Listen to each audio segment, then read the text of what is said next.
En aquella mañana gris, cuando la lluvia parecía querer borrar los contornos de la ciudad, un hombre y una niña esperaban bajo el techo pequeño de una parada de autobús. El padre, de rostro cansado pero ojos atentos, sostenía en brazos una mochila raída y, en la otra mano, la pequeña Sofía jugueteaba con una muñeca de trapo que ya había perdido la mitad de la sonrisa. Llevaban horas sin dormir. La noche anterior había sido de llamadas, planillas y promesas incumplidas. Aún así, cuando pasó junto a ellos una pareja de ancianos tambaleantes, fue la mano del hombre la que se detuvo.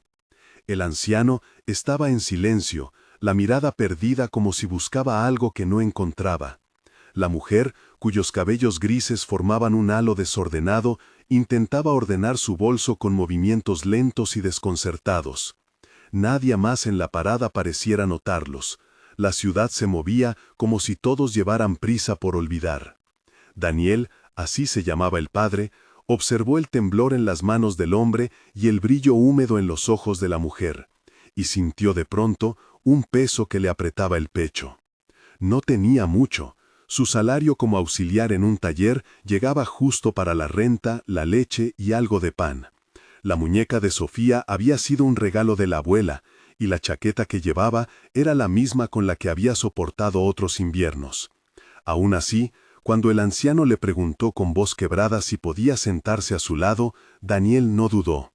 Deslizó la bolsa con el último sándwich que tenía, ofreció su abrigo y cubrió a la mujer con la manta que llevaba enrollada en la mochila.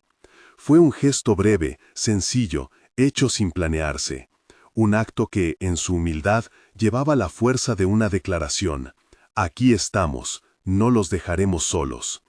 Sofía, con la inocencia que solo los niños poseen, tomó la mano de la mujer y la llamó abuela sin saber por qué. La anciana le devolvió una sonrisa apagada y le acarició la cabeza con la palma fría. En ese intercambio se cerró un circuito de ternura que Daniel no había previsto. Miró a su hija y, por un instante, todo el cansancio se volvió insignificante frente a la certeza de que había hecho lo correcto. Subieron juntos al autobús cuando llegó, porque la lluvia no daba tregua. Daniel aseguró a Sofía en el asiento, mantuvo a los ancianos cerca y pagó el pasaje con monedas que le quedaron. Por el reflejo en la ventana, vio a la pareja intercambiar nombres en voz baja, Manuel y Rosa. El anciano murmuró fragmentos de una vida. Hemos vivido aquí 30 años, nuestros papeles están en la casa. Frases inconexas que sugerían una pérdida mayor que la del abrigo. Daniel le preguntó si tenían a alguien que pudiera ir por ellos. La respuesta era un silencio que dolía. El autobús se llenó de murmullos. Algunos miraban con curiosidad, otros con desdén, pocos con compasión. Al descender en la parada donde vivía, Daniel oyó la frase que nadie quería pronunciar, pero que flotaba en el aire.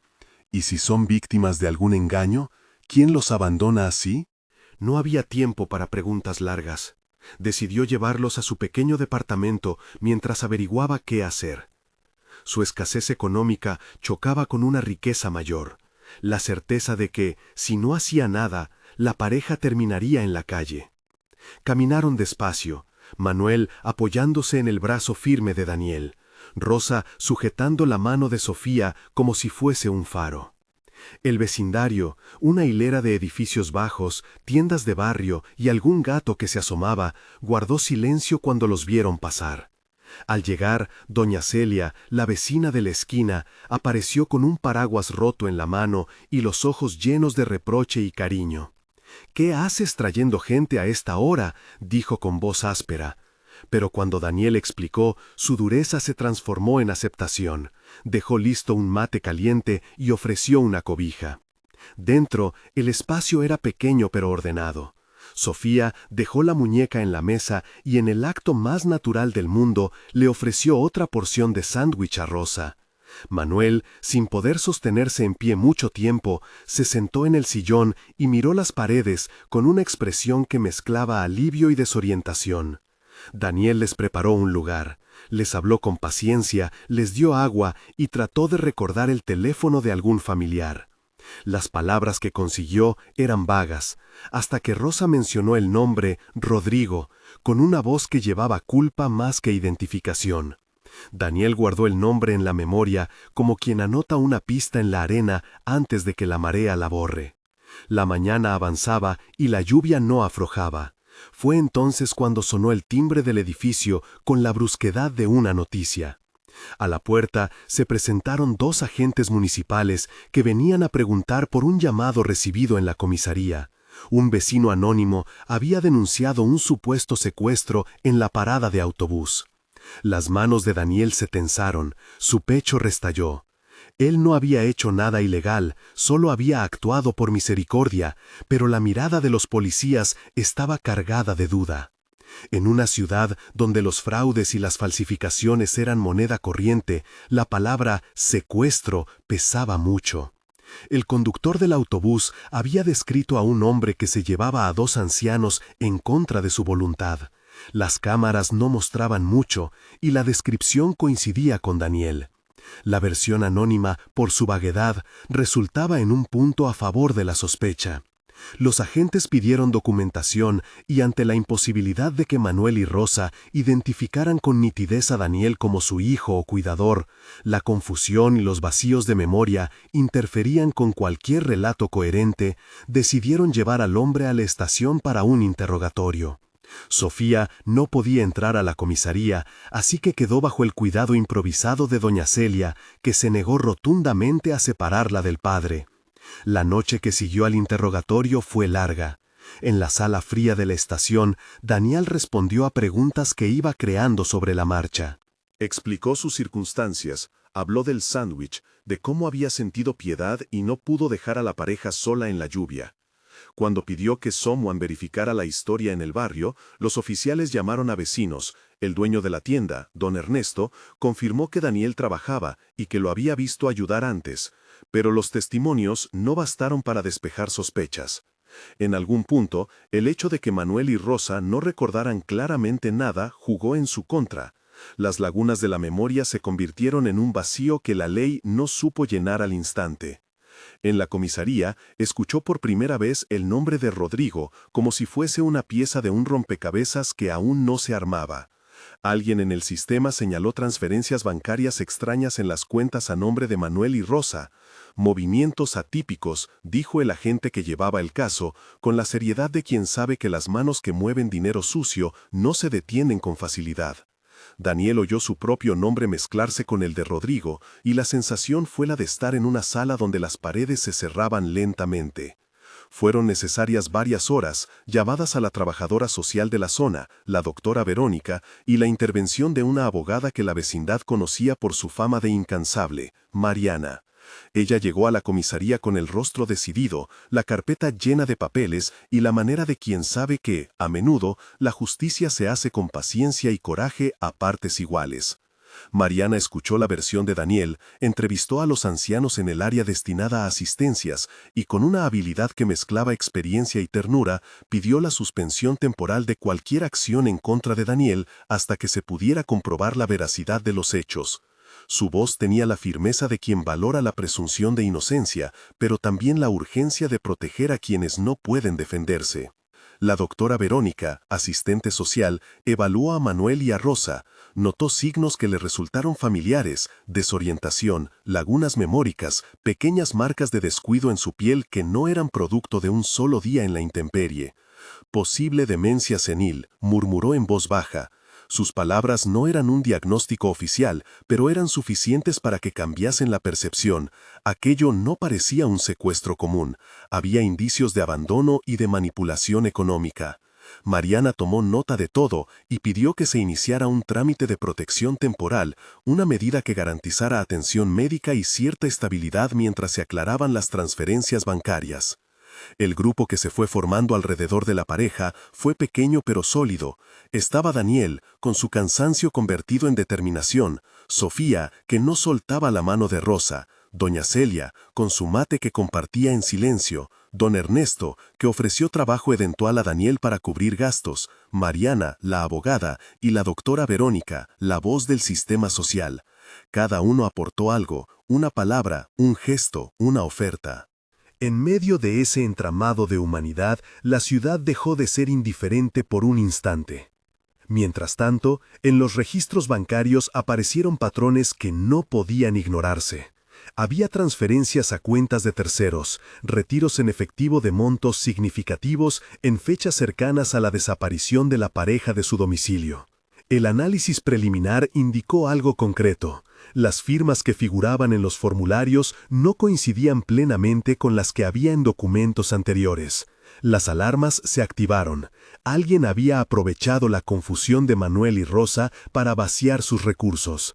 La decisión de seguir un rastro que olía a fraude parecía inevitable.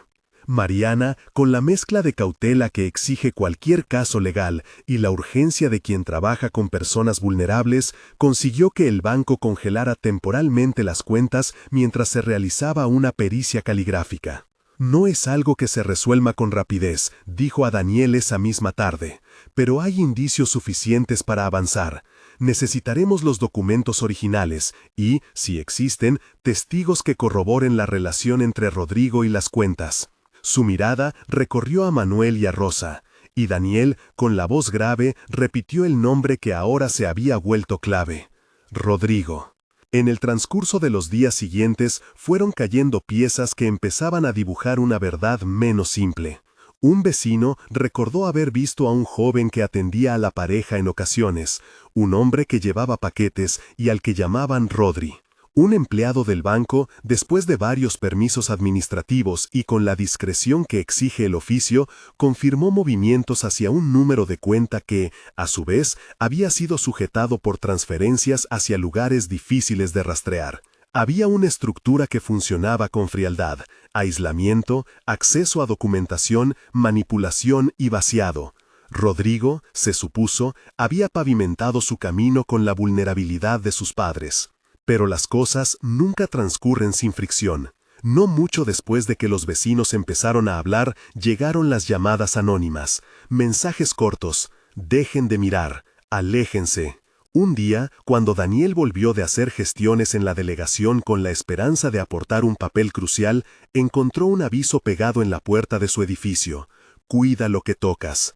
La letra era rasposa, la advertencia directa. La ausencia de una firma hacía la amenaza aún más inquietante. Cualquiera podría esconderse en la sombra de una ciudad para controlar la vida de otros. La presencia de prestamistas, los llamados agiotistas, no tardó en aparecer. En los rumores del barrio se mencionó a un tal Salinas, hombre de mirada fría, que prestaba dinero sin preguntas y cobraba con dureza. Algunos testigos, temblando, hablaron de su relación con jóvenes endeudados y desaparecidos. Si Rodrigo estaba enredado con deudas, la posibilidad de que fuera presionado por gente así se volvía verosímil. Y si había dinero de por medio, la negociación no sería solo con papeles legales. Era probable que la presión se ejerciera por métodos más peligrosos. El sonido de una llave en la cerradura una noche helada puso al grupo en alerta. Mariana había convocado a Daniel y a unos pocos vecinos para analizar las pruebas que habían recogido: extracciones en cajeros, transferencias, contratos firmados en fechas que no concordaban con los recuerdos de Manuel y Rosa. Había que actuar, pero con cautela. No bastaba con demostrar que las firmas eran apócrifas, hacía falta recuperar documentos originales que, según indicios, podrían estar en el pequeño galpón donde Rodrigo solía guardar objetos. Era un lugar apartado, en el límite entre naves industriales y un terreno baldío, y se rumoreaba que allí también pasaban cosas que la gente prefería ignorar. La decisión de buscar esos documentos no fue tomada a la ligera. Mariana explicó los riesgos legales y personales. Si entramos sin orden judicial, podemos complicarlo todo, dijo con la frialdad que suele acompañar a quienes conocen la ley. Pero si esperamos demasiado, los papeles pueden desaparecer. Verónica, que miraba a los ancianos en la habitación contigua, añadió en voz baja: ellos no tienen tiempo para esperar, necesitan protección hoy. Daniel respiró hondo. A su alrededor, la comunidad se preparó. Algunos ofrecieron dinero, otros ropa y comida para la pareja. Don Ernesto ofreció un local temporal para que Manuel y Rosa estuvieran seguros. La ciudad, al menos unos pocos de sus habitantes, había decidido no mirar hacia otro lado. Antes de salir para el galpón, habían montado un plan sólido. Mariana intentaría obtener un permiso judicial por la vía rápida basándose en la evidencia preliminar. Verónica se encargó de obtener la historia clínica básica y el parte médico que atestiguara la condición de los ancianos. Daniel, por su parte, estaba dispuesto a acompañar a los ancianos a cualquier lugar para protegerlos y, si era necesario, testificar. Hubo un momento en que Sofía, sin entender la gravedad, preguntó por qué nadie buscaba al tal Rodrigo en persona. Daniel le acarició el cabello y, consciente del peso de la pregunta, ofreció una respuesta que no ocultaba la verdad. A veces las personas se pierden y hay que encontrarlas, pero no siempre es fácil. La noche antes de la tentativa, alguien dejó un sobre deslizado bajo la puerta del edificio de Daniel. Dentro había una foto, un retrato borroso de Rodrigo junto a otras dos figuras y, en la parte de atrás, un número telefónico. La letra era imprudente y la presencia de la foto no ayudó a calmar a nadie. Fue un recordatorio de que en esa trama la verdad estaba enredada con peligros reales. Daniel sentía la responsabilidad pesar en sus hombros. Había prometido proteger a su hija y ahora la promesa se extendía a dos ancianos que no conocía más allá de su necesidad. La paternidad, comprendió en esas noches, no se reducirá solo a quien comparte su sangre. La vida lo colocaba ante la posibilidad de construir una familia elegida. Esa idea le daba fuerzas, pero también lo colocaba frente a la posibilidad del sacrificio. En la madrugada, cuando la ciudad respiraba entre sirenas lejanas y el olor del barro, Mariana llamó para informar que la orden judicial necesitaba un poco más de tiempo. Las contrapartes en el banco pedían formalidades y los peritos no podían llegar hasta la mañana. No quedaba mucho margen. Fue entonces cuando la comunidad, con la modestia de un barrio que sabe que la solidaridad no viene con garantías, decidió hacer lo que fuera necesario de manera prudente. Vigilar el galpón, recabar testimonios y preparar un equipo para entrar si surgía la oportunidad legal.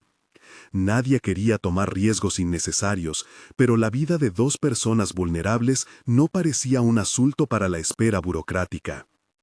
En la plaza del barrio, bajo la luz temblorosa de una farola, se reunieron los protagonistas de una operación improvisada y humana.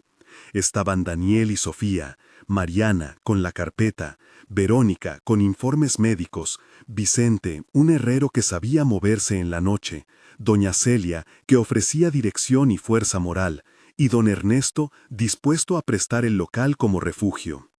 Cada uno tenía claro su papel: vigilancia, apoyo logístico, testimonio. También estaba la tensión, esa compañera persistente que recuerda la fragilidad de los planes cuando la otra parte mueve ficha. Cuando cruzaron las calles en fila para ir al galpón, nadie habló en voz alta. La lluvia había cedido, pero la humedad quedaba en las paredes y en los zapatos. Los faros de los autos les daban un resplandor momentáneo. Se acercaron al edificio oxidado que servía de galpón. Era más pequeño de lo que los rumores sugerían: una puerta metálica, algunos contenedores y una pila de cajas a la vista. Parecía un lugar donde se acumulaba lo que la ciudad descartaba. Vicente inspeccionó la cerradura y asintió. Había una forma de entrar sin forzar demasiado, sin llamar la atención del barrio. Era un plan arriesgado, sí, pero también delicado. Había que recuperar papeles, imágenes, cualquier contrato que probara la falsificación y el desvío de fondos. Mientras afinaban los detalles, el teléfono de Daniel vibró con un número desconocido. Contestó a pesar del frío que le recorría la espalda. Del otro lado, una voz ronca y rápida pronunció apenas una frase: «Dejen la investigación o se van a arrepentir». La llamada se cortó. El mensaje, crudo y sin adornos, dejó claro lo que ya intuían: no estaban solos en el interés por los documentos. Otras manos querían mantener las cosas como estaban. El silencio que siguió a la llamada fue más elocuente que cualquier plan. Mariana apretó la carpeta con fuerza y dijo, con calma forjada en muchas batallas legales: «Esto nos demuestra que vamos por el camino correcto, pero también que tenemos que ser muy cuidadosos». No se trata solo de recuperar papeles, se trata de seguridad. En el rostro de Daniel se dibujó una mezcla de miedo y determinación. Si hay que arriesgar para que 2 personas no queden a la intemperie por la codicia de otro, lo haré, dijo con voz firme. Sofía, aferrada a su mano, asintió como si comprendiera la gravedad del asunto. Los vecinos, con la sencillez de quienes saben que la vida se decide en actos concretos, ofrecieron lo que tenían: vigilancia nocturna, una familiar que podía llevar comida, alguien que podría llamar si veía movimientos extraños. No era un ejército, pero era algo que valía más que el miedo: humanidad dispuesta a sostener a sus semejantes. La madrugada entró en un tramo de espera tensa. Cada momento cargaba la posibilidad de una decisión que alteraría destinos. Fuera de la plaza, algo se movía en el silencio de las naves. Una camioneta sin placas pasó lentamente, como tanteando el pulso del barrio. Las luces internas se apagaron y encendieron. La imagen dejó claro que ellos no eran los únicos que vigilaban. La presencia de la camioneta confirmó la sospecha peor: la banda que había intervenido en la vida de Rodrigo no actuaría a ciegas, respondería. Mariana reunió al grupo y trazó las primeras líneas del plan: documentar todo lo visible del galpón, conseguir una orden judicial que, más tarde en la mañana, les permitiera entrar con la seguridad de la ley, y, si en el interín surgía una oportunidad, actuar de modo que la evidencia quedara asegurada sin exponerse innecesariamente. No queremos sangre, queremos papeles, pruebas, identificación de esas personas que manejaron el dinero, dejó claro. Verónica insistió en cuidar a los ancianos. Si llegan a saber que su hijo está involucrado y reaccionan mal, podríamos necesitar atención médica rápida. La posibilidad de un colapso emocional estaba presente. La protección debía ser tanto legal como humana. El primer rayo de sol filtró el cielo cuando todos se dispersaron para ejecutar sus tareas. Los días que siguieron serían determinantes: visitas al banco, llamadas a peritos, entrevistas con posibles testigos. La ciudad, que pocas veces se detiene para mirar a los olvidados, ahora tenía a varios vecinos que no aceptarían la indiferencia. Y en medio de esa marea de papeles y advertencias, Daniel mantuvo en su bolsillo la foto que alguien había dejado. La prueba de que Rodrigo existía, la evidencia de que la relación entre el hijo y la pareja no era mera casualidad. Más tarde ese mismo día, mientras Mariana tramitaba la orden y Verónica conseguía un parte médico oficial, alguien dejó un mensaje en el buzón del edificio: una nota con tinta corrida que decía, sin más: cuidado con quien te acompaña. La escritura no era la misma que la de la foto, la amenaza se multiplicaba en variantes. Daniel supo que estaban siendo observados y que tarde o temprano la confrontación sería inevitable. La historia, que había comenzado con un acto de piedad en una parada de autobús, había encendido un engranaje mayor. La solidaridad que había guiado a Daniel se enfrentaba ahora a estructuras de abuso y poder. Y en ese cruce, la ciudad se dividía entre la urgencia de proteger y la necesidad de no precipitarse en la violencia. Cada decisión tendría consecuencias. El plan para recuperar los documentos del galpón se convertía, sin que todavía nadie lo supiera del todo, en la primera prueba real de cuánto estaban dispuestos a arriesgar por 2 vidas humanas que nadie más había reclamado. Cuando Daniel regresó a casa al mediodía, con la ropa aún húmeda, Sofía lo esperaba con una lista de preguntas. Él la miró, la abrazó y en voz baja prometió que no dejaría que nadie lastimara a su nueva familia. Era una promesa hecha con la humildad de quien no tiene grandes recursos, pero sí una determinación férrea. Pocos minutos después, María la llamó. La orden judicial estaba en camino. Si todo salía según lo previsto, el galpón podría ser inspeccionado esa misma tarde con personal del banco y un perito. La posibilidad de que la ley respaldara su acción les daba una esperanza mesurada. Sin embargo, la llamada siguiente que llegó a Mariana apenas antes de que partieran cambió la atmósfera. Era un número desconocido. La voz, esta vez más cerca, dejó una amenaza velada. No sigan. Si se enderan quienes no deben, las cosas serán peores. Mariana colgó y un silencio pesado cayó sobre el grupo. Miraron las manos, los rostros, los papeles. Todo estaba en juego. La seguridad de dos ancianos, la posibilidad de exponer una red de abuso y la integridad de quienes intentaban ayudar. En ese exacto instante, con la orden judicial acercándose y la noche de vigilancia preparada, una sombra se movió en el borde del terreno baldío. Nadie supo si era el miedo que les jugaba una broma o la certeza de que alguien vigilaba. Daniel apretó la foto en su bolsillo, sintió el latido acelerado y respiró con la seriedad de quien sabe que, a partir de entonces, la vida no volverá a ser la misma. El grupo se quedó inmóvil durante un segundo que pareció durar una eternidad. La foto en el bolsillo de Daniel le quemaba la palma de la mano. La camioneta sin placas volvía a aparecer, lenta, como midiendo el pulso del barrio. Nadie habló. Cada respiración pesaba más por la noche húmeda. Entonces llegaron las luces. Una patrulla que no buscaba protagonismo, un coche del banco con un perito y, por fin, la figura de Mariana con el sobre oficial que la orden judicial llevaba por dentro. La carpeta se abrió como una puerta que por fin permite el acceso a la verdad. El policía a cargo, un hombre con la barba recortada que se llamaba Comisario Ríos, dio la orden. Habían llegado con discreción como quien entra a un teatro donde aún no comienza la función. Su propuesta era sencilla: inspección controlada, cadena de custodia y, en lo posible, evitar cualquier enfrentamiento. Entraron al galpón. El olor a aceite viejo y a cartón humedecido por la lluvia los recibió. Vicente estuvo atento, su mirada uniendo sombras con memoria. Avanzaron entre cajas apiladas, herramientas oxidadas y estanterías que crujían. Mariana y el perito buscaron contratos y sobres. Verónica filmó con su teléfono lo que podía, sabiendo que la documentación debía quedar respaldada por registros múltiples. Daniel caminó con paso decidido, el corazón en la garganta, Sofía a su lado agarrada de su mano como si fuera el ancla que lo mantenía en tierra. La búsqueda rindió frutos. En una caja de herramientas vieja, envueltos en plástico, encontraron sobres con talonarios, una libreta de apuntes con números, recibos de transferencias y, finalmente, un contrato con firmas que no coincidían. El perito, al verlo, se quedó en silencio. Al final, arqueó una ceja y dijo lo que todos esperaban.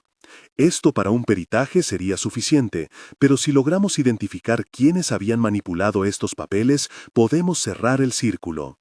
Mariana tomó fotos, anotó códigos y pidió que nadie tocara nada sin registro.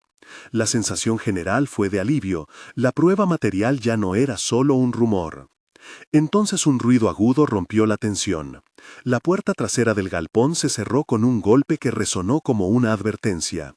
Un automóvil se detuvo fuera y un grupo de hombres apareció en la penumbra, moviéndose con la certeza de quien sabe dónde esconderse y a quién intimidar. No eran simples matones, se notaba en su manera de funcionar que alguien los organizaba. La voz que rompió el silencio no pertenecía a ninguno de ellos, sino a una sombra que todos conocían por la foto. Salinas fue el nombre que alguien murmuró. Los hombres rodearon la entrada. Uno, alto y corpulento, con la cara marcada por cicatrices viejas, empujó a Mariana con violencia leve para que supiera que podían hacer más que palabras. «¿Qué creen que hacen?», gritó, su voz como metal. El comisario Ríos dio un paso al frente. «Está orden judicial, nadie sale por la puerta hasta que esto quede en claro». La respuesta fue una risa corta, la de quien no respeta órdenes que no entiende como amenaza real. En el instante en que la tensión tomó volumen, la figura de Rodrigo apareció en el borde de la luz, sucio, con un gesto de incredulidad. No fue una sorpresa que se reconociera en la foto, sí lo fue que no pareciera el mismo hombre que la gente del barrio recordaba. Rodrigo tenía la mirada vidriosa de quien ha corrido demasiado y ha perdido el mapa de regreso. Se acercó tambaleante y al verlo, Manuel emitió un sonido que mezcló reconocimiento y algo más parecido a dolor. «Rodrigo», dijo Mariana, como si pronunciar el nombre pudiera atrapar una verdad. Rodrigo no respondió con palabras lógicas, su mandíbula tembló y su mirada se dirigió a las cajas, a los papeles, como si solo ahí hubiese señales que lo conectaran a sí mismo. Uno de los matones dio un paso hacia él, con una sutileza amenazante. No sabes con quién te metiste, chico, murmuró. Aquel comentario fue como un interruptor. Rodrigo, que hasta entonces había mostrado una indecisión casi infantil, alzó la voz con brutalidad. «No necesito que me salven. Váyanse». La tensión escaló. Lo que nadie esperaba fue el cambio en su expresión. Rodrigo no atacó a los presentes, comenzó a retroceder. Pero su retirada fue precisa. Con un movimiento rápido, agarró algo del interior de la camioneta, una bolsa que los matones parecían necesitar. La situación se empantanó entre miradas. El más grande del grupo, el que llevaba la voz de mando, extendió un paquete hacia Rodrigo como quien entrega un trofeo, y, simultáneamente, apuntó con su presencia a Daniel y a Sofía.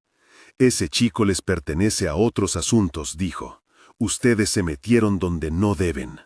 La advertencia fue un latigazo, y la noche se quebró en fracciones. Mariana intentó mediar. El comisario entró en modo de negociación. Vicente y los vecinos se abrieron como una barrera humana que no iba a ceder sin pelea. Pero la realidad, que había estado al borde de desbordarse, lo hizo con crudeza. En un gesto veloz y calculado, uno de los matones empujó a Sofía y la tomó como rehén. La alzó por el chaleco con una mano, la cubrió con su cuerpo para que nadie pudiera reaccionar sin arriesgar la vida de la niña. «El chico es la moneda», dijo el matón con voz baja. Mariana hizo ademán de soltarse, pero el comisario Ríos posó la palma de su mano sobre su antebrazo. «Respiren», susurró. «No vamos a jugar con vidas. Hablemos». Salinas, que hasta entonces había permanecido en las sombras, se acercó con paso lento, como quien planta una bandera en un terreno conquistado. «Si quieren recuperar sus papeles, haremos un intercambio. Nos dan lo que hallaron y nos quedamos con lo que interesa, y nadie sale vivo con pruebas». Su frialdad heló el aire. Daniel sintió que una cosa concreta le explotaba en el pecho, la sensación de haber llevado a su hija a una trampa por un acto de compasión. Sus manos temblaron, y un ruido interno, antiguo y oscuro, le recordó noches enteras sin sueldo y con promesas a medias. Sofía lloró con fuerza. Era un llanto infantil que no pretendía entender la complejidad de los adultos. Su llanto solo pedía volver a estar segura. Daniel la miró y decidió. En su rostro no había ya miedo, había una firmeza que no conocía. «Suéltenla», exigió, con la voz templada. «La sueltan y yo entrego todo lo que hace falta. Pero si le hacen daño». No terminó la frase, sobró la intención. Salinas no cedió.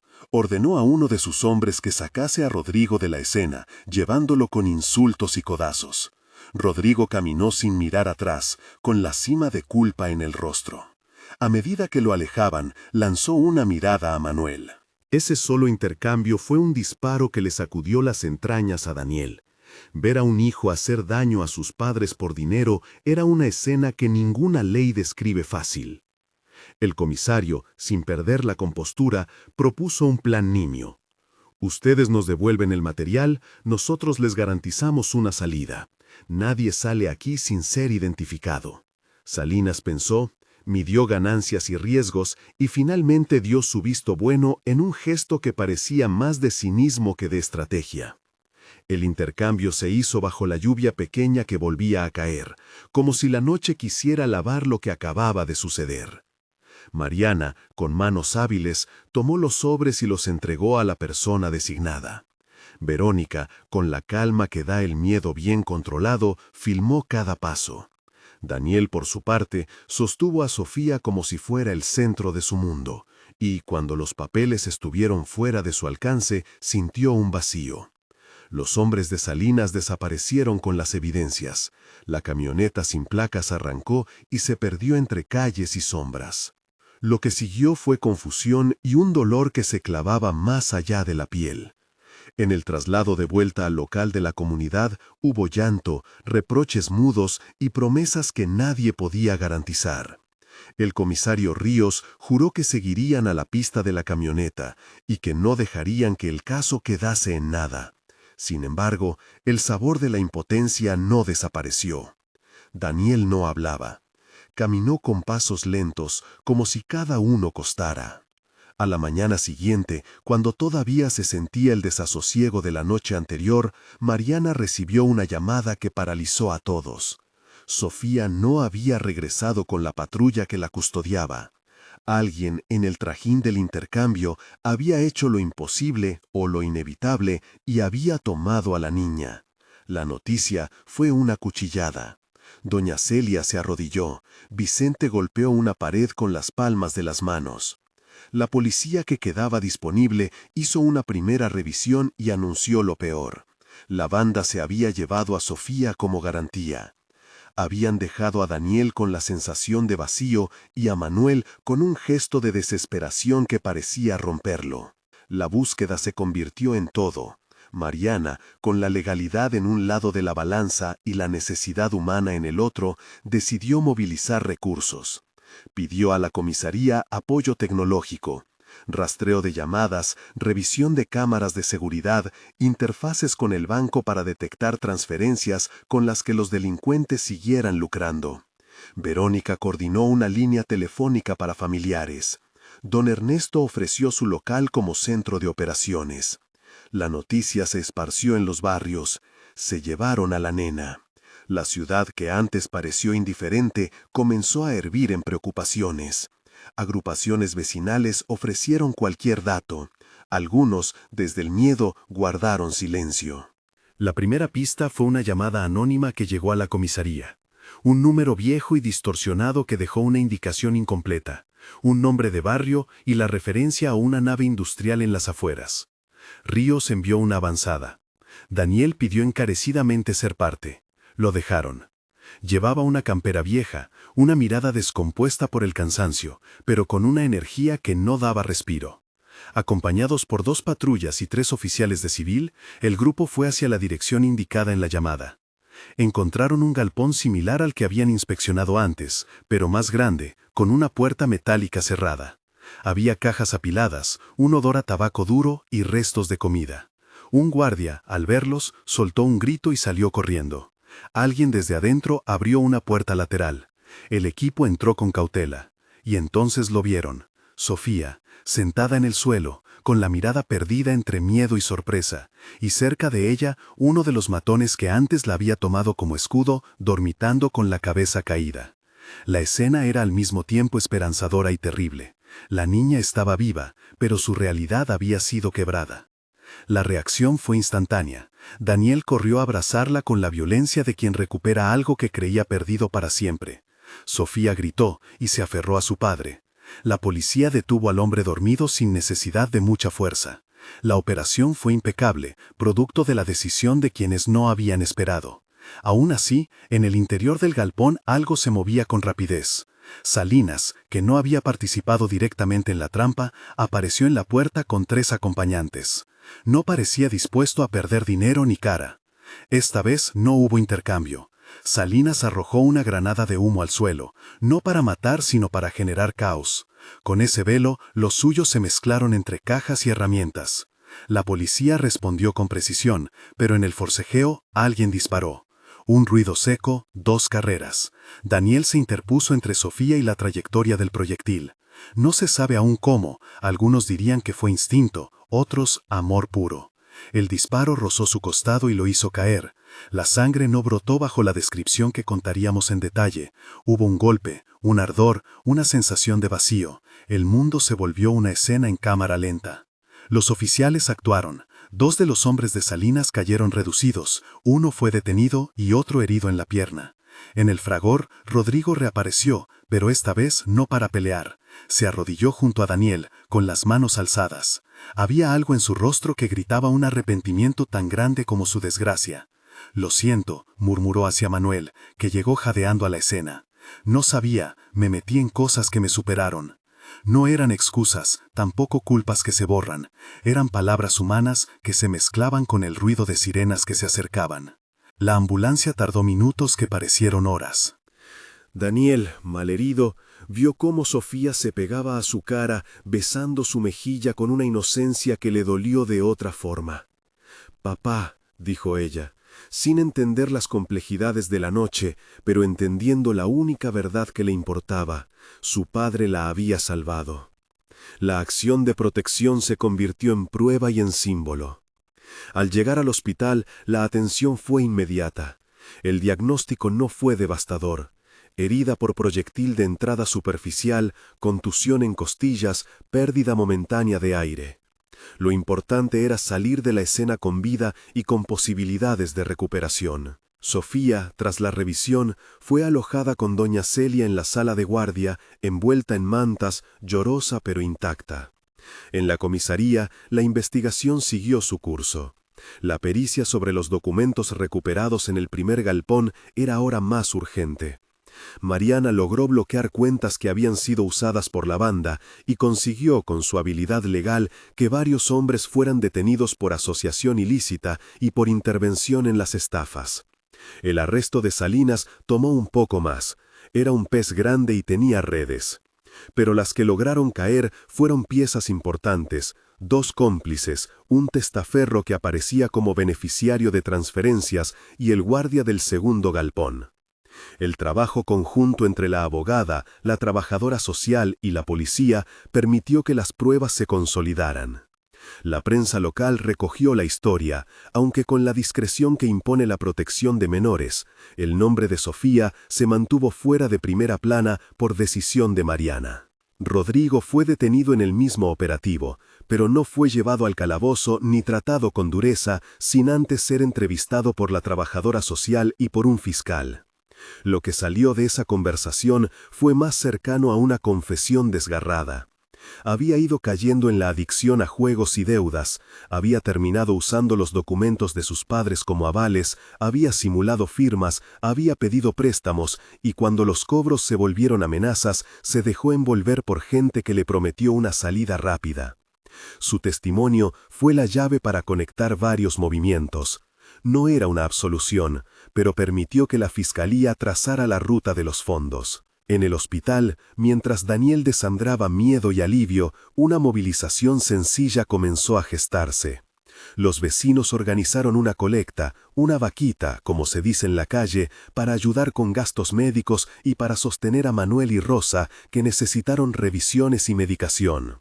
Don Ernesto habilitó un fondo y varios comercios aportaron alimentos y ropa. La noticia de que el padre soltero había arriesgado su vida por 2 ancianos y por su hija conmovió al barrio. En redes sociales, la historia corrió con la discreción de quien comparte algo verdadero, sin exageraciones, con lágrimas sinceras. Mientras Daniel se recuperaba, el proceso siguió. Las evidencias forenses sobre la falsificación fueron contundentes. Experticias caligráficas indicaron que varias firmas habían sido fabricadas y que las transferencias partían de una entidad de la que Rodrigo había sido beneficiario circunstancial, pero más de una cuenta había servido como puente hacia paraísos informales donde el dinero se evaporaba. La fiscalía imputó a varios por administración fraudulenta y por asociación ilícita. Salinas y parte de su banda fueron procesados por coacción y por delitos conexos. La cooperación de Rodrigo, que incluyó confesiones y ubicación de cuentas, permitió detectar lugares donde se habían ocultado objetos de valor y algunos de los instrumentos necesarios para la falsificación. Su arrepentimiento, expuesto en un testimonio que costó y dolió, fue también la llave para que el sistema pudiera recuperar algo de lo perdido. La dimensión humana de la historia no quedó fuera. En una sala pequeña, durante una audiencia, Rodrigo pidió ver a sus padres. Manuel y Rosa asistieron con la mirada que mantienen quienes fueron golpeados por la traición. La sala fue fría, el pasado pesaba. Rodrigo se arrodilló, pidió perdón en voz baja y presentó un plan. Quería entrar en un programa de rehabilitación. Estaba dispuesto a responder por los daños económicos que hubiese causado. No exigía clemencia automática, solo una posibilidad de intentar ser otra persona. La ley requería su tiempo. Sanciones, medidas y especialmente seguimiento terapéutico. Los jueces, con la frialdad que exige el oficio, fijaron las medidas mínimas. Proceso con prisión preventiva parcial, pero con posibilidad de tratamiento ambulatorio controlado siempre que se cumpliera con protocolos. No era una salida fácil. Era un camino que tendría que recorrer pagado con dolor y esfuerzo. En lo inmediato, lo más urgente era la protección de Manuel y Rosa.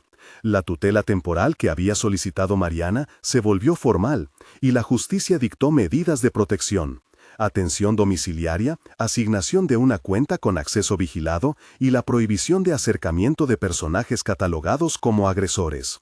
Un peritaje social coordinado por Verónica recomendó un plan de acompañamiento que incluía visitas médicas regulares, acompañamiento psicológico y un equipo de asistencia para trámites administrativos. En la práctica, la pareja, que no tenía fuerzas para la batalla legal, halló en la comunidad redes de apoyo concretas. Alguien que iba a la farmacia, quien los llevaba a controles, quien les compraba fruta. La prensa, cuando la historia se hizo pública, mostró imágenes cuidadas. Historias de actos de bondad solitaria que terminan en justicia siempre llaman la atención. Pero la reacción más genuina vino de la gente de a pie. Ofertas de trabajo para Daniel, un taller que necesitaba a alguien honesto, donaciones para comprar una lavadora nueva, la promesa de un almacén cercano de proveer leche y pañales durante un mes. Todo eso, que en lo macro podría verse como pequeñas migas, significó un sostén concreto para una familia que comenzó siendo la de sangre y que, por decisión de la vida, se convirtió en la familia escogida. La convalecencia de Daniel fue larga. Hubo días de dolor, noches sin dormir, y la certeza de que a veces el coraje deja secuelas visibles, una cicatriz que no solo marca la piel, sino el alma. Sofía, una noche mientras él dormitaba, se acurrucó y le dijo: «Papá, me llamaron valiente en la escuela». Él sonrió con la boca torcida, no por la condición física, sino por lo que había conseguido: proteger a su hija, sostener a ancianos, movilizar a un barrio. «Tú siempre lo fuiste», susurró, y en esa sencillez todo el esfuerzo empezó a tomar un sentido nuevo. La justicia avanzó. Los procedimientos mostraron a la luz la red de abusos, contratos firmados bajo coacción, firmas trocadas, compañías pantalla. Mariana logró que la mayor parte de la documentación clave quedase incorporada al expediente, con lo que las probabilidades de recuperar bienes aumentaron. Los fiscales presentaron cargos suficientes para que los acusados enfrentasen la ley. Las audiencias públicas revelaron nombres, testigos y modus operandi. Rodrigo, por su parte, accedió a un programa intensivo de tratamiento. El juez permitió, bajo custodia judicial, que recibiera asistencia psicológica y controles mensuales.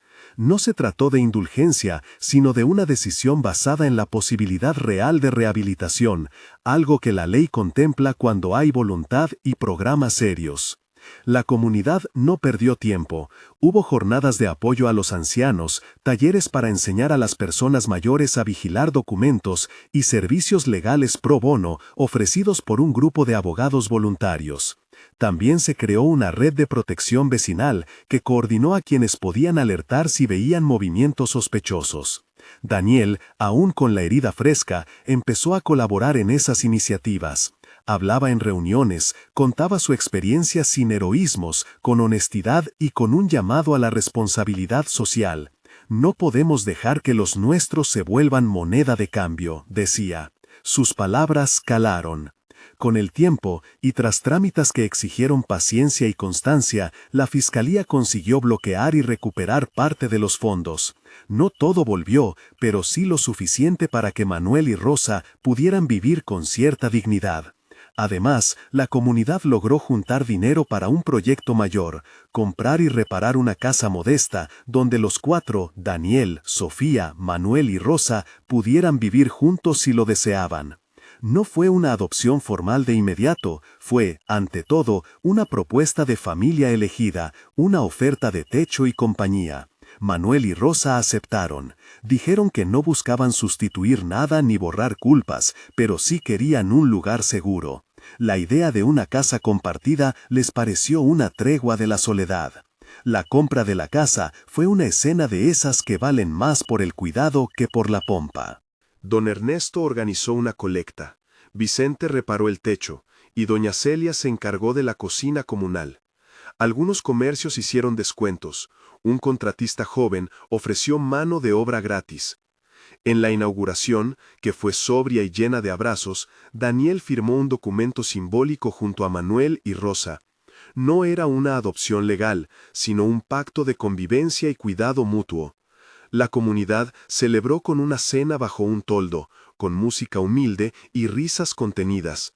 La imagen que quedó fue simple y potente: 4 personas de generaciones distintas alrededor de una mesa, compartiendo pan. Rodrigo, por su parte, comenzó un proceso que no fue lineal ni cómodo. Hubo recaídas, sesiones difíciles y vergüenzas a las que tuvo que enfrentarse. No todos lo perdonaron. Algunos vecinos lo miraban con dureza, otros con una distancia que la traición había marcado. Sus padres, en particular, tuvieron momentos de ira y de desconfianza. Sin embargo, a lo largo de las visitas supervisadas, se vio un hombre que poco a poco intentaba reconstruir su nombre, no para justificarse, sino para recuperar la dignidad que había desperdiciado. En una de las primeras visitas, Rodrigo se arrodilló ante Daniel con la humildad que muchas veces pide todo el sacrificio del mundo. «No me lo merezco», dijo. Daniel respondió con claridad: «No es tu castigo lo que busco, quiero verte capaz de vivir de otra forma». Era en su simpleza una forma de ofrecer puerta abierta sin renunciar a límites. Las audiencias siguieron su ritmo legal. Salinas y sus principales colaboradores enfrentaron cargos severos. Varios fueron condenados a penas que, aunque no borraban el daño, simbolizaban un cierre. Rodrigo recibió una sentencia menos gravosa por su cooperación, pero con obligaciones claras: tratamiento obligatorio, compensación financiera en la medida de lo posible y trabajo comunitario. La justicia no devolvía el tiempo ni las noches de miedo, pero imponía consecuencias. La vida, sin embargo, siguió. Daniel volvió al taller de don Ernesto con la cicatriz en el costado. Trabajaba con una paciencia que ahora incluía el saber que la vida podía torcerse sin aviso. Su salario aumentó por la solidaridad del patrón, y algunos clientes comenzaron a ir a ese taller no solo por buen trabajo, sino para apoyar el proyecto comunitario que allí se respiraba. Sofía creció en un entorno donde la solidaridad era tangible. Aprendió a cuidar, a preguntar, a compartir. Manuel y Rosa, con la seguridad de un techo y la compañía diaria, recuperaron pasitos de su historia. La memoria se volvió menos agreste gracias a rutinas y a la compañía. Hubo momentos de reconciliación que, aunque no blanquearon el pasado, permitieron un encuentro humano. En una tarde, mientras el sol jugaba entre cortinas nuevas, Rodrigo visitó a sus padres fuera de todo dispositivo judicial. Fue una charla supervisada, con el corazón al frente. Manuel, con la voz quebrada, le dijo: «No te cuido por obligación, hijo. Te cuido, si veo que vas a luchar por no volver a hacernos daño». Rosa, por su parte, lo miró con una mezcla de pena y ternura, y le colocó la mano en la cabeza, como en un gesto que besa lo perdido pero no lo anula. Fue un encuentro lento, con pasos titubeantes, pero también con la posibilidad de ser. Con el tiempo, la casa comprada por la comunidad se consolidó.